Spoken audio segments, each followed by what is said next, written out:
different ways based on the circumstances and situation, because it doesn't have any drive to solidify itself. It already is. It's not attempting to. It doesn't feel like it's going to be. If it looks like it isn't, that means it isn't. It doesn't feel that way. I don't see. It is. It's clear on that. So then it can be a lot of things to a lot of people, given the time and the circumstances.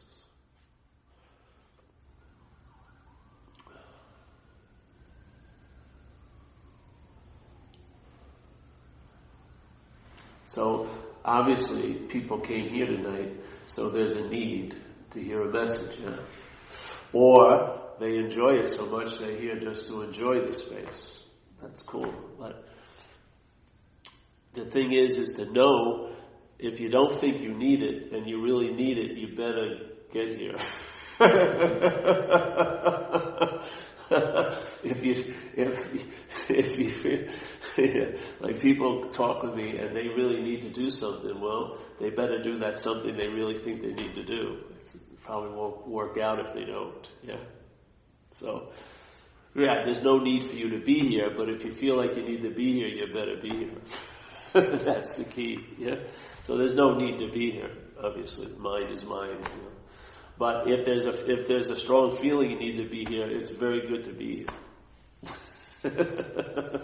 It's just sort of like when they say, do you have free will or not? Well, if you feel like you have free will, exert it. Do the next right thing. There can be free will and determinism. If something's already determined and there's no free will, there can be the appearance of free will in there. It's,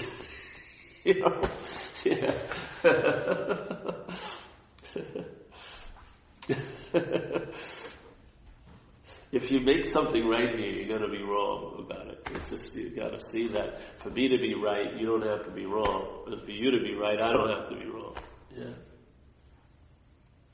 So, but I'll tell you one thing: people are suffering.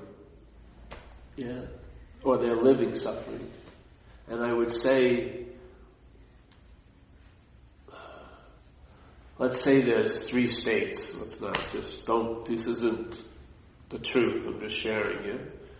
There's 3 states that we're aware of. There is the physical state, the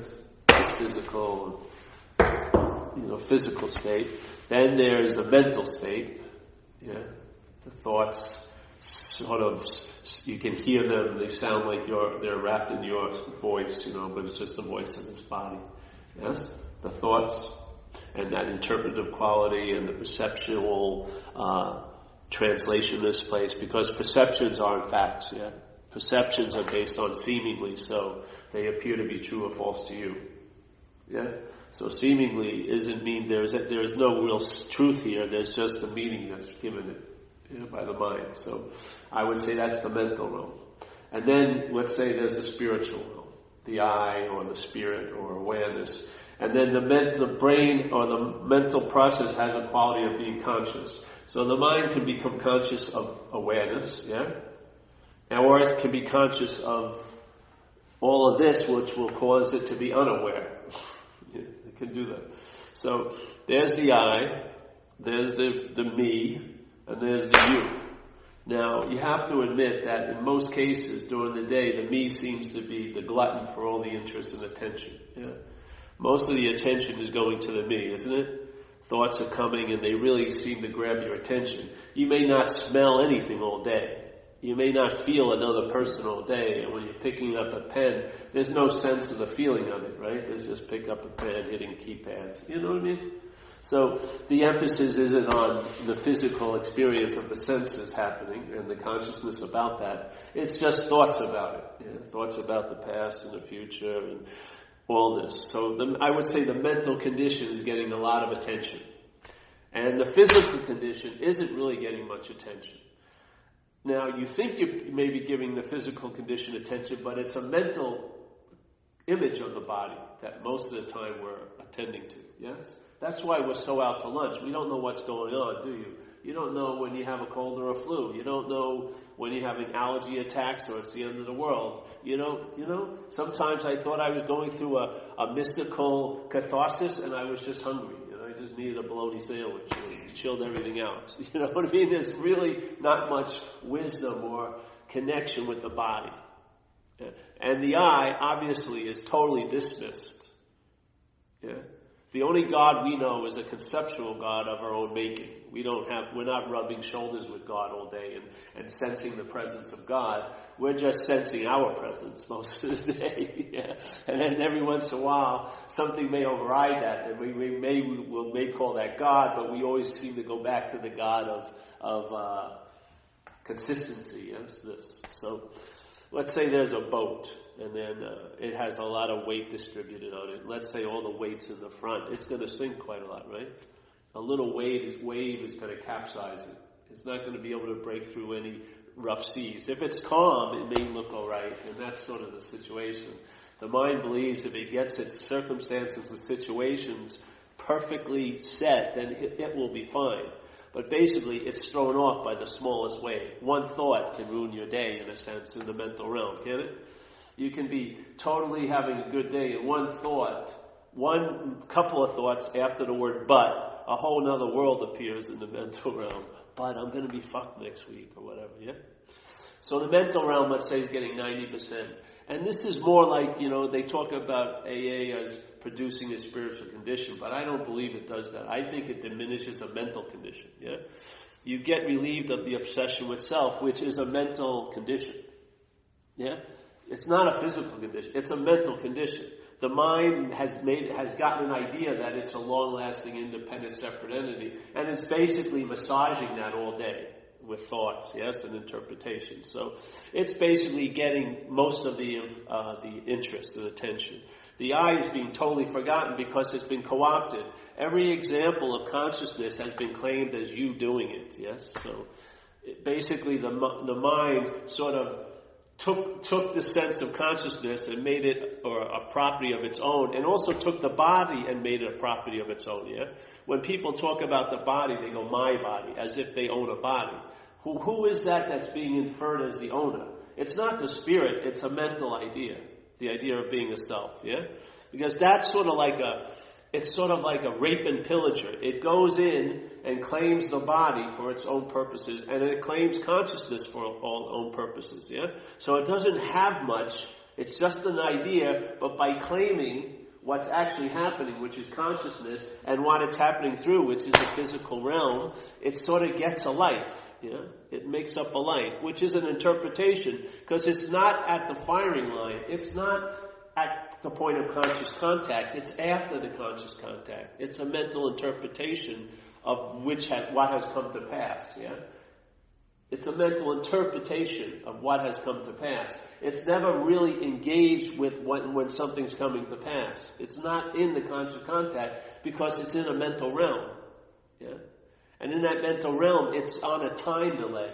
So it just shows up later all the time, yeah? And it can never get to the point where it can be exactly at that point of conscious contact because it's something that the consciousness is in contact with. The consciousness is in contact with that. We think it's us, but it's a mental idea that consciousness is seeing. Yeah. So the consciousness is always precedes everything else, or the awareness. Now the mental process acts as if it's prior to the consciousness, yeah?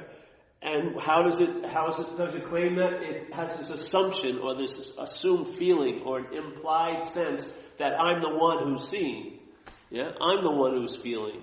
And see, it thinks the way its logic works is when it sees thoughts, it can't say it's the seer of the thoughts, it says I'm the doer of the thoughts. So a lot of activities, which are not activities, which are just consciousness flooding through, it makes them activities. So it makes seeing thoughts thinking, yeah? It makes seeing, I'm seeing as if I'm doing it, yeah? I'm hearing as if I'm really paying a lot of attention and working hard to hear. I'm hearing. No, hearing occurs, yes?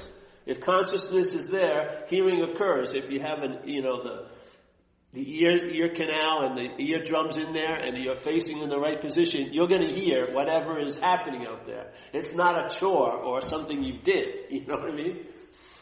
You're not going to practice hearing better. I got to go home and practice hearing today. No, you're not, It's not going to, because consciousness is providing all of that.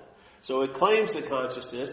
You forget that consciousness is providing everything, is all there is, and you take yourself to be that. I'm all that I am. Yeah? Or I'm all that I think about. Even if it's not much, I'm still all that I think about. So in the mental process, way too much attention, serious and interest. Way too much preoccupation. What we're doing in recovery, and even in this sense, we're just attempting to diminish the mental condition. And what better way to diminish it than to remove its center, which is self. Yeah? The idea of being a long-lasting, independent, separate entity is the center of self-centeredness. That's why it's called self-centeredness. So, and that is a mental condition, self-centeredness, yes? It's not a physical condition nor a spiritual condition, mental condition. So we're going to just question, am I that? If you're not that, and that self drops out of it, hello, come on in. If that selfing drops out of it, what happens is the interest and attention that has been wedded to that system gets relieved of that system, and then now gets interested and attentive to some other system. Maybe to the spiritual, quote-unquote, system, or the spiritual side, and maybe a little to the body side. So you actually start feeling the body and start understanding the body a little better, start being able to read its tea leaves when it's attempting to get some message through to you that, hey, you're sick or something's wrong, yes? So the interest and attention now is fueling other aspects of what we call living here. And maybe, just maybe, you'll travel a lot lighter when that distribution occurs. So there's a diminishing of the mental condition, and then it's not like there's an increasing in the spiritual condition, it's just the attention that can attend to that is freed up. So now you recognize something that was always so, but you weren't attending to it, yes? And does it truly exist if you're not attending to it? In a sense, it doesn't exist for you. So when they say God is everywhere, come on in. When God is everywhere and He's this and that and this and that, it doesn't really, that's not how it's felt for you, because your attention isn't sensing that, yeah? Your attention is rooted or obsessed or enslaved with this idea of being a self, which is a mental process, a product of a mental process. Yeah? So all we're attempting to do is, we're not trying to increase the spiritual condition, we're just questioning the mental condition. And if we're not the center of the mental condition, there will be a release of attention and interest, and maybe it will go to where it's going to go. You'll find out. That's the beauty. You're not going to direct it. You're going to find out where it goes. I noticed when it was free from the mental state, it went back to this one, the I state or the spiritual state, and it had plenty of attention to tend to the situations of the body. Yes?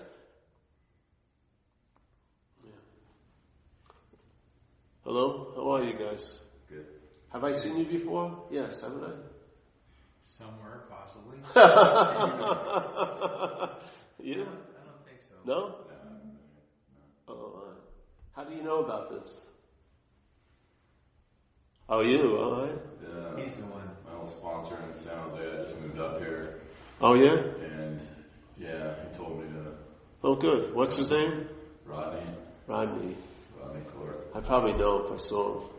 Well, good. Welcome. I'm looking to meditate, to meditate and to get more.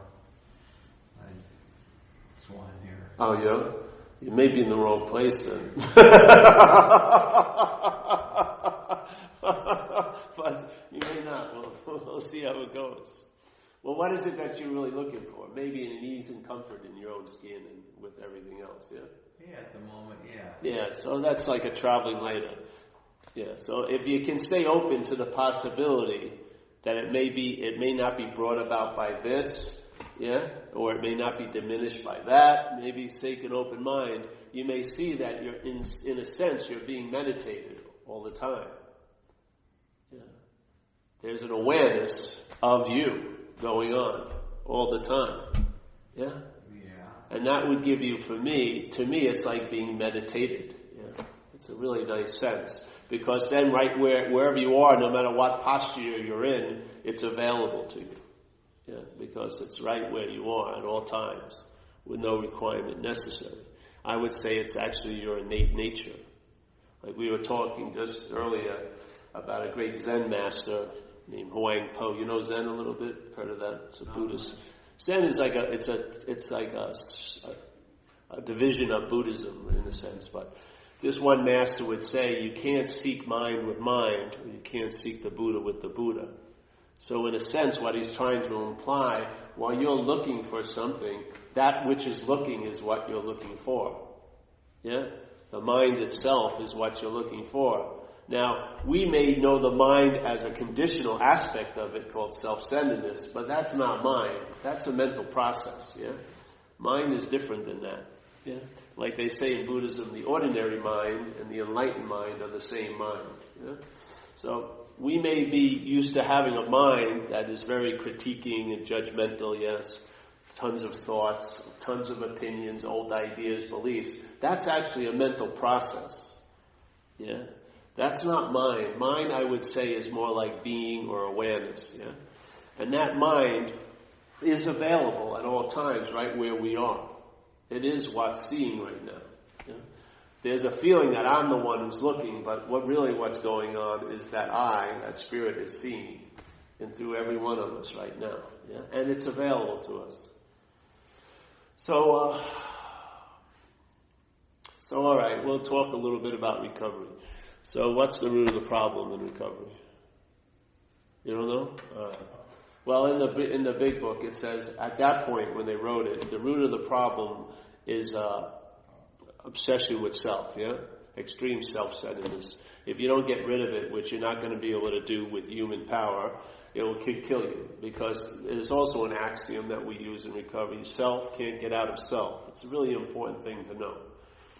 And also there's a statement that we're not people with problems, we are the problem.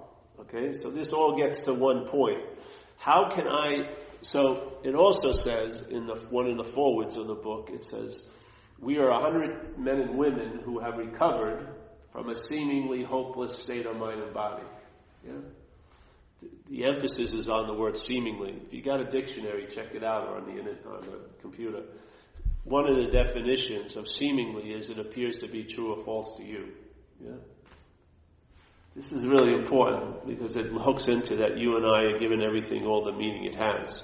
So it says seemingly, we have recovered from a seemingly, which means it's appearing to be true or false to us. So let's say when you're in the throes of alcoholism, it seems like a hopeless state of mind and body, yes?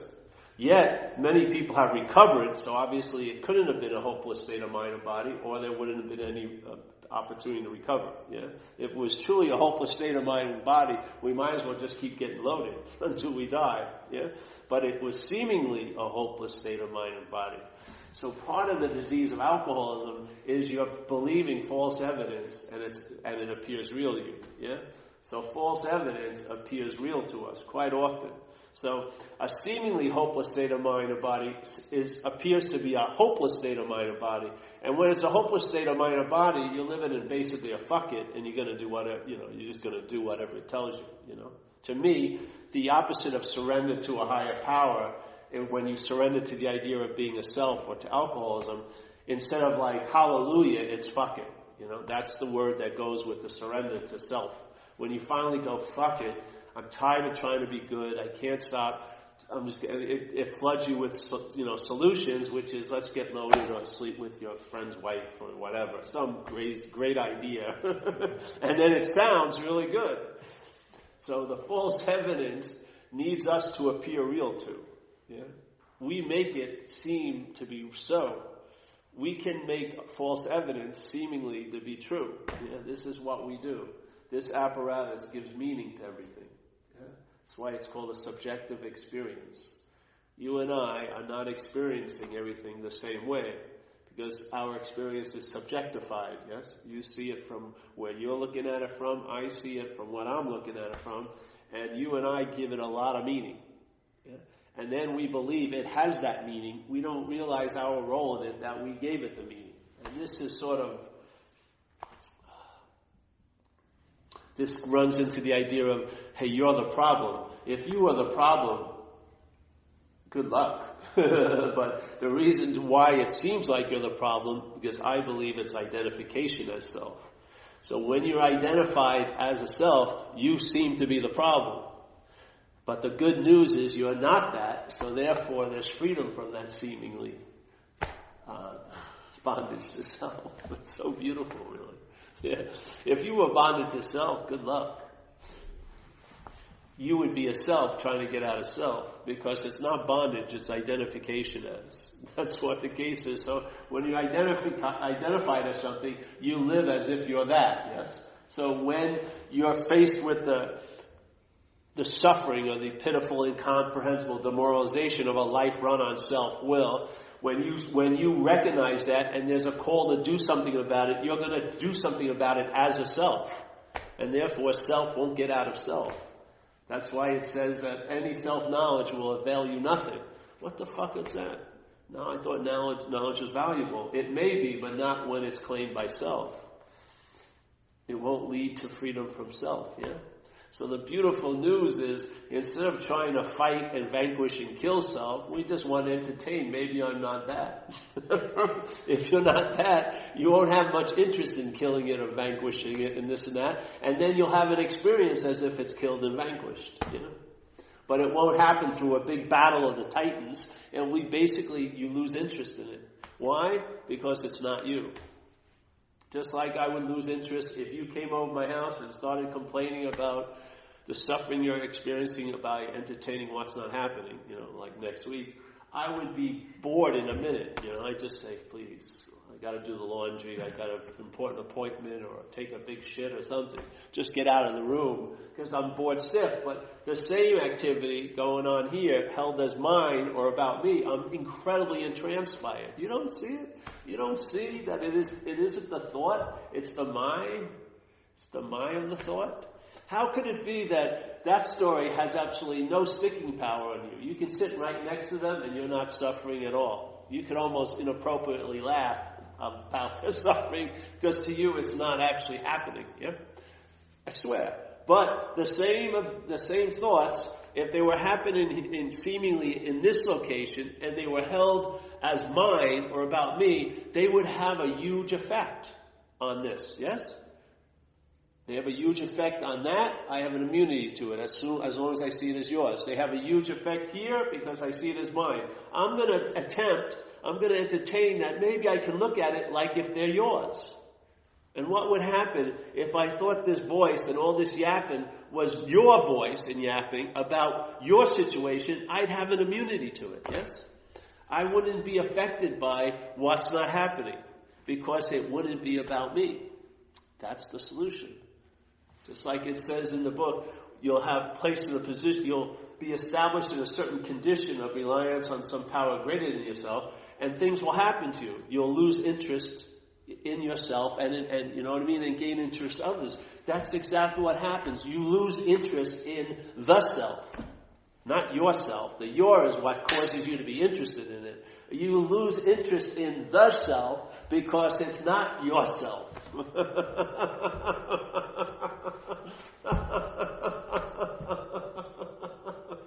I mean it. I've seen it. So, I mean, what used to take as the sirens of Ulysses, it's like a lousy tinny AM FM transistor when you were a kid. You can't even make out the song anymore. It's just blah, blah, blah. So you hear it, but you don't listen to it anymore. You have immunity to it. You have immunity to it. You are now relieved of the bondage of self. Yeah? What is the bondage of self? Being identified as one. That's the bondage of self. Yeah? Because now, every time you'll be bonded by escape, because you'll be escaping as a self, which is not going to be an escape at all, right? You'll be bonded by the suffering. You'll be bonded every which way you go. When you move towards the light, you'll be bonded, being identified as the one who's moving towards the light. When you're thinking you're in hell, you'll be bonded to that. You'll be bonded every way. It's not like it's only when you're only bonded by a bad self, and then you're liberated as a good self. No, it's bondage of self. It goes either way. Yeah.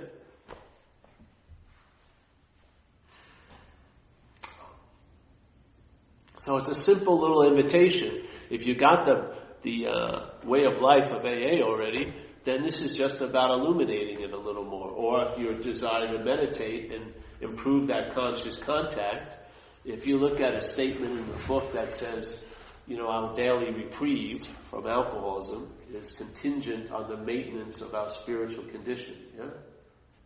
So our daily reprieve, that's the promise, you'll be freed from the effects of alcoholism today. It's not for the rest of your life. You're going to live it a day at a time. So, but you're promised a reprieve from that influence of active alcoholism a day at a time if you maintain your spiritual condition, yes? Now, what would happen if you saw yourself as a spiritual condition? Wouldn't that be the highest form of maintaining a spiritual condition? I mean, the highest form of maintaining anything is to be it, really. If I am a spiritual condition, that's the highest form of maintenance. I don't have to put on a certain jacket and identify as a Harley driver. I don't have to have a certain uniform to identify as that. I don't have to join a certain club to identify as that. No matter what my circumstances and situations, I am that. Yeah? No matter how the thought system is picturing me, there's already a previous picture of me. Yeah?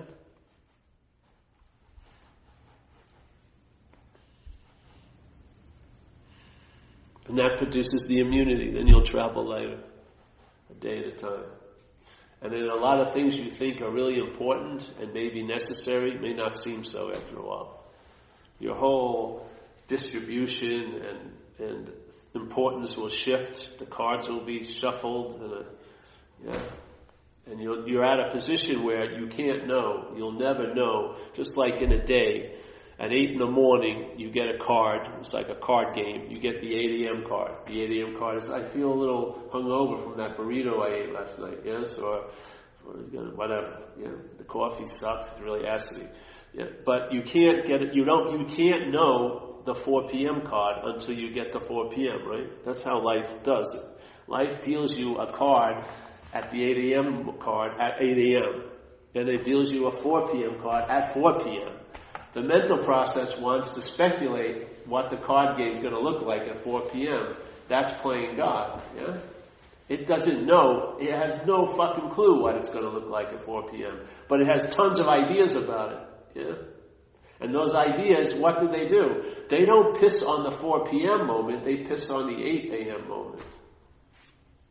So your desire to know what it's going to be like actually affects what it's like now. So with the promise that maybe it's going to be terrible or really good, it steals the moment from you. It's like a heist. It says, oh, look here, and then it takes this moment. You're preoccupied with there and then, and you're not aware here. That's meditation, is to be conscious now. That's meditation. To be conscious of now. Yeah?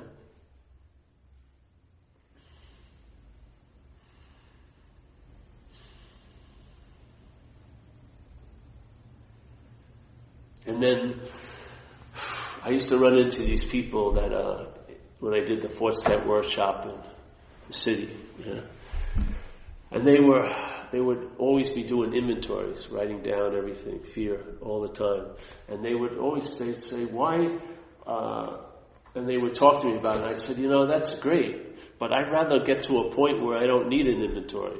I'd rather outgrow fear. I don't want to learn how to manage it better. I want to outgrow it. Yeah. So the best tool to me is a tool that's not being used. I just love it. I love knowing the tool's there, but not using it's much better. So I want to see what caused me to grow into anxiety, because something did. You weren't in anxiety when you were a baby. Even if it was crazy around you when you were really young, you had no idea. Yeah? You were just drenched in that awareness. Yeah? So... So I grew into something, like it says in the program. It says you'll outgrow fear. Obviously, you grew into it, so then you'll outgrow it. Yeah. What is that? What's that? I would say when the mental condition is really amplified, you're going to be in a lot of anxiety. Yeah, because the mental condition has one freeway. It's called time. It only has 2 gears in the car it's in, which is back and forth. It goes to the past and then projects to a future. Refers to the past, projects to the future. And you're basically traveling on an imaginary timeline from there to then. And basically, this moment is just a speed bump. You just go over it. It's an inconvenience, but this is the only thing that's actually happening. And so it's just entertaining there and then. And it's picturing you somewhere else at some other time and being concerned about it, let's say, or being regretful about it, or being proud about it, or being nostalgic about it. But it's doing some mental activity to reaffirm that this is you. This is worthy to be fixated over. Yeah? That's living in the mental realm.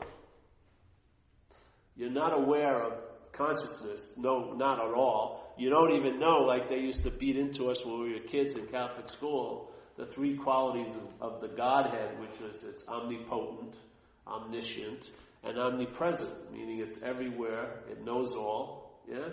And well, I don't know what the other one, and he's all powerful. Well, then why the fuck aren't you feeling it if it's everywhere? You must be somewhere and everywhere, don't you think? How can you escape everywhere? There's no special somewhere. It's just everywhere. Why aren't we rubbing against it? Why aren't we sensing it? Yeah, because you can't sense it with the mental realm.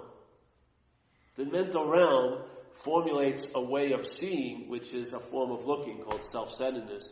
And if that form of looking is the dominant glasses you're wearing, you will not see spirit. You will not sense the presence. You'll have ideas about it.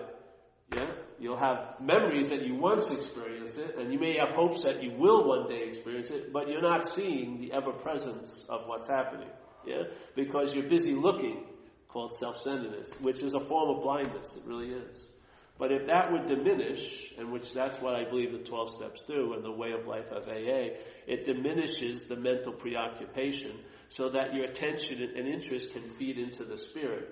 And then you have eyes to see and ears to hear. Just like you do have eyes and ears, but you can't see and hear in the mental realm. All it is you heard and you saw. You don't see and hear. Yeah? All the seeing and hearing in the mental realm is saw and heard. It's all past tense. It's all dead. It's just reliving itself in speculation and projection. But there's no life to it. You're not seeing or hearing. But so for those who have eyes and ears, they'll see and hear. Well, that's when the mental realm gets diminished, and now your attention goes into, let's say, the spiritual and the physical. Yeah. So now you can feel fucking alive. That's what the physicality gives you, a sense of that, and then you'll sense that presence of what always is. Yeah? Instead of being so preoccupied with the story up there in the mental realm. Yes? That's why we do service. You get out of yourself. What self? Mental realm. You don't get out of you, do you? You don't get out of the spirit when you do service. You don't get out of the body when you do service. You get out of what? The mental process, yeah? You get relief from the mental process. That's what we're looking for. Once that gets to a point, the spiritual condition seems to be a little more dominant. You have immunity to the mental condition's parasite, which for us is alcoholism. You have immunity to that, yeah? But the mental condition is where alcoholism spawns and lives. You can't see an x-ray of alcoholism in your body. Yeah? It's in the mental realm. Yeah? That's where it affixes itself. And that's where it structures its whole story. And that's how it does. It takes this position of being you. And now it has carte blanche to enter every aspect of your life. Because when it's walking into every aspect, you never ask for its papers. You always recognize it as me. So it's giving you counsel about your relationships, your future, your this, your that, your spiritual condition, and it's all bogus information. Yeah. If you have the book, in Big Book, read this one page, 64, where it says it clear. It's very, very, very, very clear. It says, being convinced, which means to believe with certainty. You cannot believe with certainty in the mental. You need a spiritual revelation. That's what causes certainty. That's what causes unspoken yes. That's what causes that eternal echo, that reverberation, that sense of onness and acknowledgement of that. That doesn't come from the mental realm. It comes from above, I, let's say. So, okay, being convinced that self, yes? manifested in a lot of different ways. A lot of different ways. Self-pity, self-love, self-aggrandizement, self-emulation, self-confidence, all these different ways, yeah? But it manifests in a lot of ways. So self, manifesting in all these different ways, is what has defeated us. That's a very important statement to be convinced of, if you're following the logic of the 12 steps. So being convinced that self, and then maybe some of its ways will come up when you're listening to self manifested in various ways, is what has defeated us. We will now look at its self's common manifestations. So the next paragraph, it says resentment. So if you follow this logic, resentment is a manifestation of self. Yeah? Self defeated us. So we're not self. So when we're identified as self, if you ask everyone in this room who's in recovery, they'd have the same answer. What self defeated them? It would be myself. Yeah? So it's act of being identified as a self. That's what defeats me. Self doesn't defeat me. Your self doesn't defeat me. Self defeats me when it's myself. You know? That's the very important key. So all right, I'm going to look at resentments. So resentment is an expression, yeah, in a life that's been occupied by self. It's a very frequent visitor, isn't it, resentment? Anxiety and fear become a staple or a norm in the atmosphere of self. In the mental realm, rooted in self-centeredness, you're going to be in anxiety quite a lot because you put a lot of importance on the future and you don't know what it's going to be like, but you have thousands of ideas. And maybe if you have a mind like mine, they tend to lean up towards the negative. You're thinking bad things are going to happen to you. And if you think bad things are going to happen to you, it's going to provoke a reaction. You're going to feel contracted, get a little more nervous, yes? Maybe short of breath, your mind's going to be racing, and you're going to be seeking. I want to have some relief right now from that then, which it may never happen, but I'm so sure that it's going to happen, let me get loaded now. Let me get some relief. Let me get some preemptive relief to this unbearability I know is coming. This is called playing fucking God. That's what selfing does. First, quit playing God. Why? It doesn't work. Next, in this drama of life, God will be our boss and we'll be his servants. So, if you look at the steps linearly, I would say next has at least the same or more importance than, first has more importance than next, don't you think? If you look at it in a linear way, if someone was explaining something on a level of importance, he would say, first, this is, in other words, the most important thing, then next would be sort of a little less important. So first, it's quit playing God. Next, the third step. Yeah. Why is that? Well, if there's not a recognition you're not what's playing God, that thing that's playing God will play God with the third step. And you will have a higher power of its own understanding, self's understanding. You will have that. And maybe that understanding will be, man, that was great, I got a parking space in front of the meeting, or I got a date for the first time, something like that. You're going to be, it's going to be providing little tokens that you'll get excited about. When, if you would recognize, let God have its own understanding and let it reveal itself to you. But not through self, but to you, or through you, yeah? And in other words, you'll find out what God is instead of knowing what God is. Yeah? Knowing what God is really crimps God, I'm telling you, because it's framed by self-centeredness. You're going to catch, it's like an ant trying to describe a whole elephant. You're going to get a very little take on the back of the elephant, where the ant is at. You're going to take that to be the whole elephant. That ain't the whole elephant. That ain't the whole enchilada. Yeah? There's a whole lot more available, but not to you as a self. Because self will play God. It will put the frame where the powers can come in. It will frame everything, yeah? Unless a moment of grace, which happened to me when I got sober, it was just a regular day at the office, yeah? I had tons of bottoms, but I moved into them. I got quite used to living on bottoms, except I kept getting evicted to lower bottoms. But I'm just as adaptable as cockroaches. I can live behind refrigerators and wait for the light to go off. If my right arm's bleeding, I just look the other way all day. I just fucking ignore it and hopefully it goes away, So I was just sitting there, regular day in your office, drinking some vodka with some guy I didn't know, waiting to see if someone had money who was going to come, so we get some drugs. And grace occurred and overrode the selfing. And then something was revealed, not to self, but around self. It got into me, into mind, and that solution has been activated for 24 years now. I've been sober ever since that day.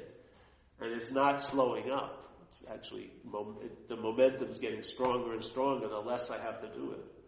Yeah? That's what we're available to, is that grace. Because the 12 steps will diminish the mental condition. Then what's already so will become obvious to you. And that will be the living immunity to the mental realm. Yeah? You'll be hearing the thoughts, but you won't be listening to them as much. Yeah? They won't have that pull they used to have, because they won't be about you, which they never were, and they won't be yours. You're not doing it, and they're not about you either.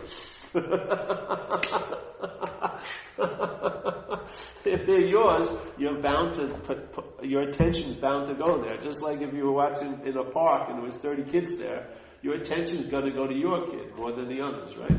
Exact same thing. A thought is held as yours is going to have a lot more oomph than a thought. When it's your thought, whoa, it has a lot more wallop, yeah? You got to see the trip of the mind. The mind is a major, it's like the coupling event where conscious contact is claimed and you become the one who's conscious. The emphasis now leaves the seeing and goes to the seer and seen, yes? And this one conditional mind is giving the meaning of the seer and giving the meaning of what's seen. It's playing God with conscious contact. It's claiming conscious contact and it's making an interpretation based on its own little fucking story. And I'm telling you, it's blind. It only sees the past.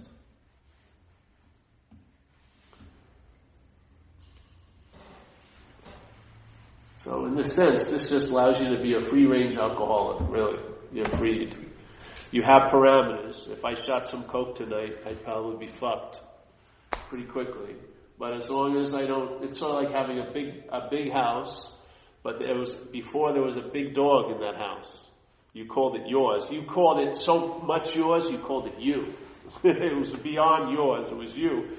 That big dog demanded a lot of attention. You had to walk it, feed it, clean up after it. It's biting people left and right, growling at you, won't let you out of the house, Yeah. So you have the house, but you're not accessing it. So do you actually have the house? It's almost as if you don't.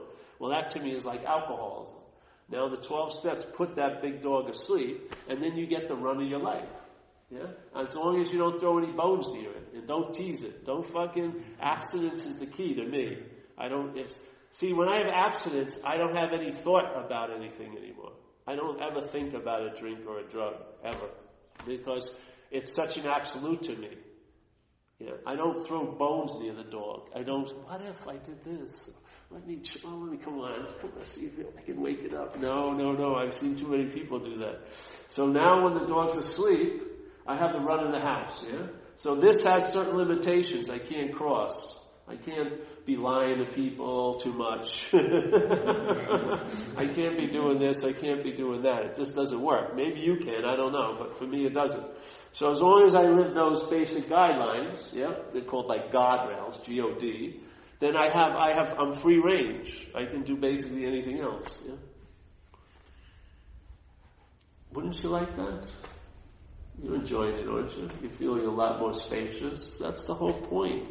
That's just, perhaps there's a better way, instead of trusting something finite, which is a product of a mental condition. And then moving to trusting something infinite, which is, if you want to give it names, the spiritual condition. And you'll see, maybe you'll wear the spiritual condition a lot better than the mental condition. Yeah? And maybe the physical condition will be left freaking alone, Yeah? And you'll find out that it's pretty fucking magical.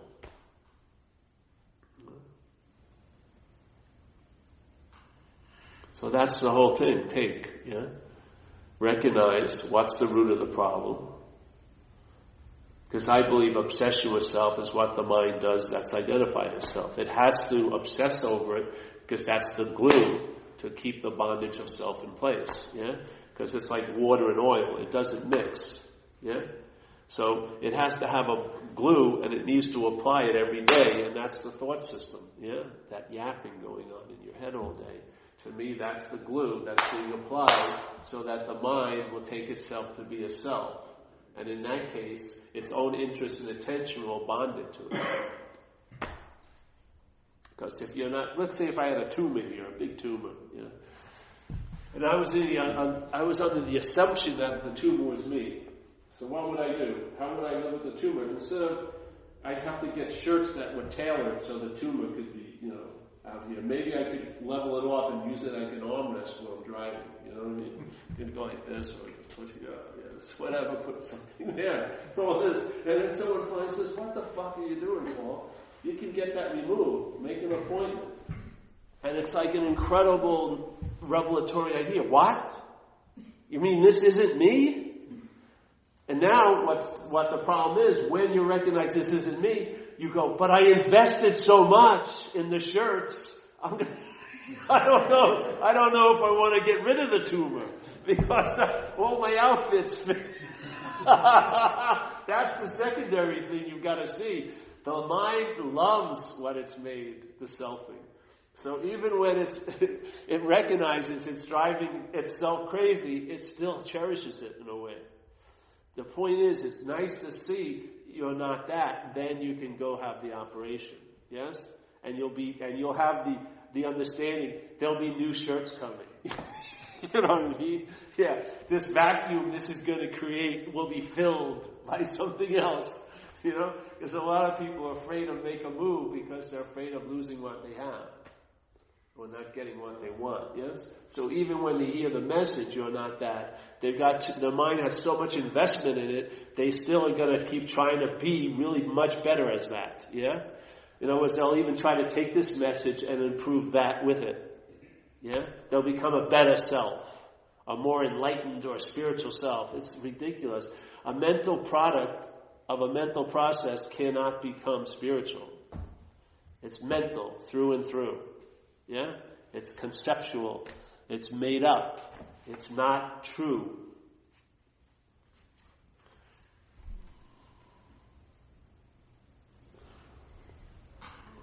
So if you want to meditate on that. Meditate. Who is it that wants to meditate?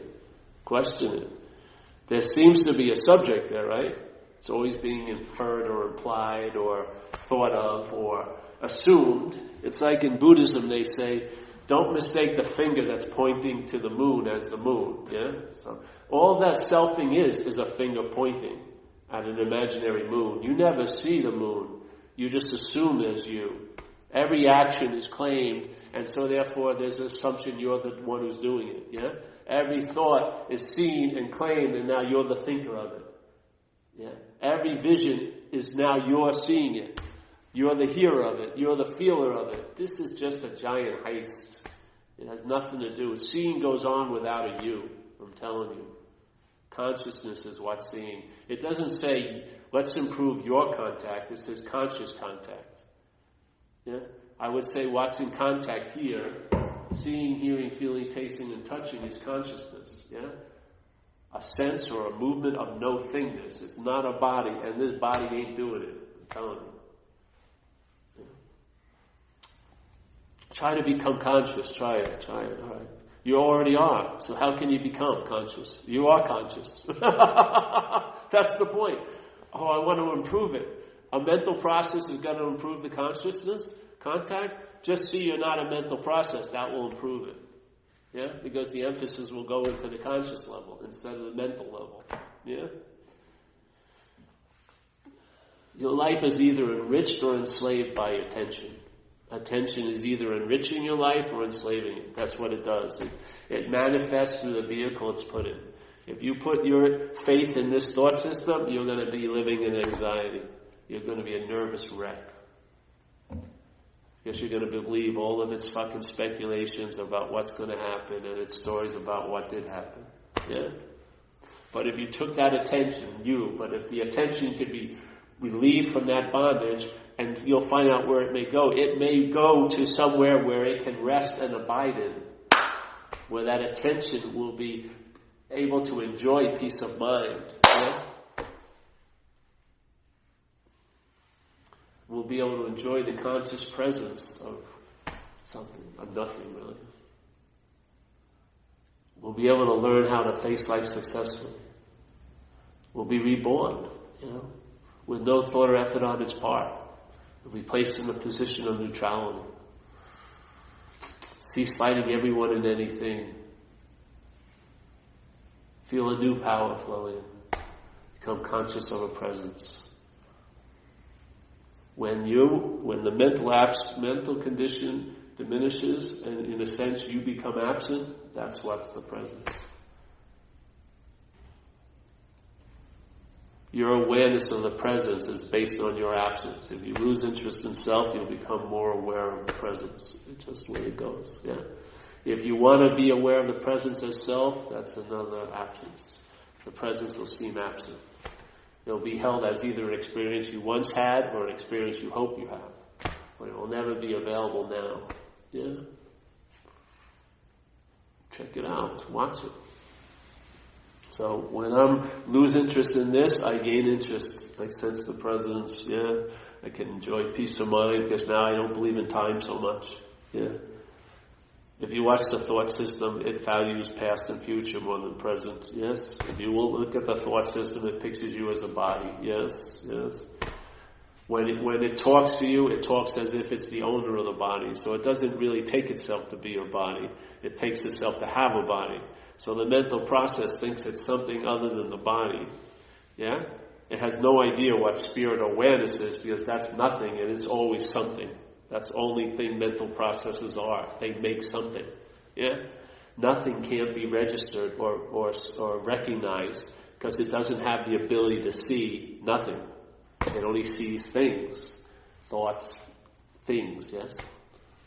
So it's blind. It has no idea that there's this realm, in a sense. None whatsoever. Yet it has a spiritual realm in its own mental realm. It's made up, it's doctored up or bastardized an idea of spirituality and made it into the mental realm. So its big approach is, first of all, I got to look spiritual. Got to get the whites, get that loving gaze in place. Yes. Yes. I love to rip your throats out, but I just love you all. Yes. Get the books together, get the spiritual resume. I've done 8 retreats. I was buried in the desert for 7 days. I had so many experiences. I think I've really found myself. This is what it does. It just tries to mimic what it thinks spirituality would look like or be like or seem like. Yes? Spirituality is closer than your breath. Really. Yeah.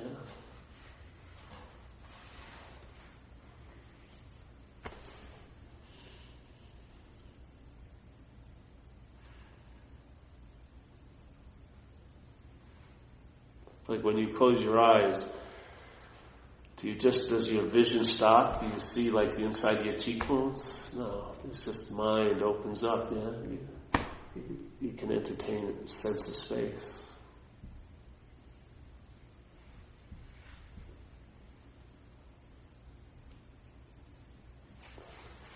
Yeah, so, do you have any questions? How long have you been sober? Do you mind me asking? Almost 5 years. 5 years, good.